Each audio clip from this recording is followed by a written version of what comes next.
আমাদের যারা দীর্ঘমেয়াদী কিডনি রোগে ভুগছেন তাদেরকে অবশ্যই কিছু কিছু খাবারের নিয়ম কানুন এখন থেকে মেনে চলতে হবে, কারণ কিডনি রোগীরা সব খাবার এক নিয়মে খেতে পারেন না, কিছু বাধা নিষেধ আছে, এগুলো তাদেরকে জানতে হবে। যেমন প্রথমত বলি যে পানির পরিমাণ। সাধারণত আমরা যে কোনো কিডনি রোগী যারা দীর্ঘমেয়াদী কিডনি রোগে ভুগছেন তাদেরকে পানিটা একটু ফ্লুইডটা রেস্ট্রিক্ট করে দিই। তাদেরকে আমরা বলি সাধারণত 1.5 থেকে 2 লিটারের বেশি তাদের 24 ঘন্টার মধ্যে পানি খাওয়া ঠিক হবে না। যদি হাত পায়ে পানি থাকে, কিডনির ক্রিয়েটিনিন অনেক বেশি থাকে, তাহলে তাকে অবশ্যই পানির পরিমাণ আরো কম হতে হবে, তখন হয়তো 1 থেকে 1.5 লিটারের বেশি খাওয়া যাবে না। কিন্তু যদি তার হাত পায়ে পানি না থাকে কিংবা ক্রিয়েটিনিন অনেক বেশি না থাকে, তাহলে আপনি 1.5 থেকে 2 লিটার পর্যন্ত পানি খেতে পারবেন। ভাতের সাথে আলগা কাঁচা লবণ খাওয়া ঠিক হবে না। তেল চর্বি জাতীয় খাবারগুলো অ্যাভয়েড করতে হবে।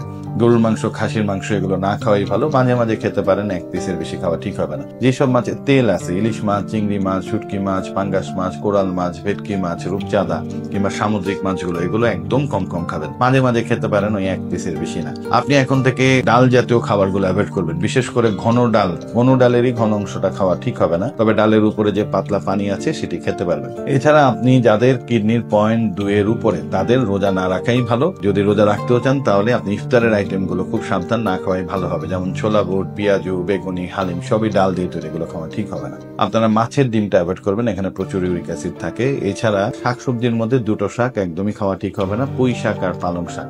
এছাড়া অন্যান্য শাকগুলো খেতে পারবেন। বিচি জাতীয় যে সবজিগুলো আছে, সিম, ঢেঁড়স, পটল, উস্তা, এগুলো খেতে চাইলে বিচি ফেলে দিয়ে গরম পানিতে সিদ্ধ করে সেই পানি ফেলে তারপর রান্না করে খাবেন। এছাড়াও ফুলকপি, বাঁধাকপিটা কম খাবেন, আলু আর টমেটোটা কম খাবেন। আপনারা এখন থেকে যে কোনো ধরনের ফল আর ফলের রস কম খাবেন, নিষেধ বলবো না, কম কেমন, যেমন ধরেন আজকে একটু কলা খাইছেন, তাহলে সারাদিন আর কোনো ফল খাবেন না। আজকে একটু ডাবের পানি খাইলেন, তাহলে সারাদিন আর কোনো ফল খাওয়া যাবে না। আজকে একটু বেদানার রস খেয়েছেন, তাহলে সারাদিন আর কোনো ফল খাওয়া যাবে না। এছাড়া আমরা সাধারণত বলি যাদের কিডনির ক্রিয়েটিনিন অনেক বেশি কিংবা পটাশিয়াম লেভেল অনেক বেশি, তাদের বলি ফল না খাওয়াই ভালো। আপনারা যদি খেতেই চান, খুব পছন্দ হলে একটু আপেল কিংবা নাশপাতি কিংবা পেয়ারার বিচি ফেলে খেতে পারেন, তাও কম। 3টি ফল আমরা সাধারণত একদমই নিষেধ করি। মধ্যে প্রথমত হলো কামরাঙ্গা, তারপর হলো বিলম্ব। কুমিল্লা, ব্রাহ্মণবাড়িয়ার দিককার মানুষজন এটা খায়, ডালের সাথে মিক্সড করে একটা টক জাতীয় ফল, এটি না খাওয়াই ভালো। আরেকটি হলো ঘৃতকুমারী, বাংলায় আমরা বলি, কিংবা অ্যালোভেরা। এই 3টে জিনিস নিষেধ, খাওয়াই যাবে না। এছাড়া ডিম, দুধ খেতে পারবেন। ডিম খেতেই চান, ডিমের কুসুমটা বাদ দিয়ে খাবেন। আর দুধ খেতে পারেন, কিন্তু যদি আধা গ্লাস দুধ খান তাহলে আধা গ্লাস পানি খেতে হবে। ওই যে পানি কম খেতে হবে, ওই যে বললাম তরল 1.5 থেকে 2 লিটারের বেশি হওয়া যাবে না। চা কফিও খেতে পারবেন, তবে যাদের ডায়াবেটিস আছে চিনি বাদ দিয়ে খাবেন, 0 ক্যালোরি দিয়ে খেতে পারেন।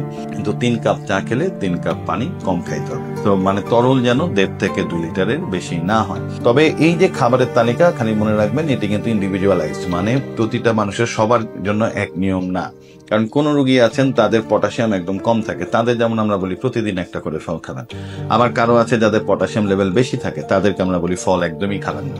আবার যাদের ইউরিক অ্যাসিড অনেক বেশি থাকে, তাদের কিছু কিছু জিনিস একদম নিষেধ করা হয়, যেমন পুঁই শাক, পালং শাক, ফুলকপি, বাঁধাকপি, সিম, ঢেঁড়স, টমেটো, গরু, খাসি, এগুলো খেতেই পারবে না। আবার যাদের ইউরিক অ্যাসিড নিয়ন্ত্রণে থাকে, তারা মাঝে মাঝে খেতে পারবে। তো ব্যাপারগুলো এরকম। সো তার জন্য কোন খাদ্য তালিকা দরকার সেটি অবশ্যই আপনাকে আপনার ডাক্তারের পরামর্শ নিয়ে তারপরেই আপনাকে মেনে চলতে হবে।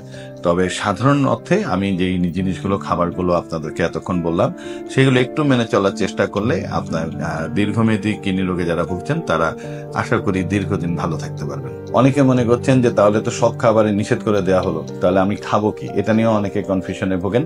আপনাদেরকে বলতে চাই, আপনাদের জন্য আয়রন সমৃদ্ধ খাবারগুলো ভালো হবে আর পটাশিয়াম সমৃদ্ধ খাবারগুলো খারাপ হবে। সো যেই সব খাবারে আয়রন আছে, যেমন কচু শাক, কলমি শাক, কাঁচা কলা, কাঁচা পেঁপে, লাল শাক, গাজর, মূলা, বিট, ছোট মাছ, সাজনা, এগুলোতে প্রচুর আয়রন আছে, এগুলো আপনারা খেতে পারবেন। এছাড়াও আপনি সকল ধরনের দেশি মাছ খেতে পারবেন, মুরগি খেতে পারবেন, কুমড়া খেতে পারবেন, লাউ খেতে পারবেন বিচি ফেলে দিয়ে, শশা খেতে পারবেন বিচি ফেলে দিয়ে, কোনো অসুবিধা নেই। তো অনেকগুলো খাবারই আসলে আছে, আপনি শুনলে মনে হয় যে আসলে সব বাধা। তারপর সব ধরনের শাক খেতে পারবেন, খালি 2টো শাক খেতে না করলাম, পুঁই শাক আর পালং শাক। তো খাবারের আসলে সবই অভ্যাসের ব্যাপার, আপনারা একটু সচেতন ভাবে এটা নিয়ন্ত্রণ করলেই পারবেন। আশা করি সমস্যা হওয়ার কথা না। আর খাবারের পানি, যেটা যে আসলে আমরা রোজা রাখার সময় তো সারাদিন পানি না খেয়ে থাকি, তো এটাও একটি অভ্যাসের ব্যাপার। আপনি যখন নিয়মিত অভ্যাস শুরু করবেন, তখন 1.5 থেকে 2 লিটার পানিতেই আপনার এটি পৌঁছে যাবে। সো আমার মনে হয় যে এটা যদি আপনারা এখন থেকে একটু সাবধান হন, আপনাদের দীর্ঘদিন আমরা কিডনিটা ভালো রাখতে পারবো।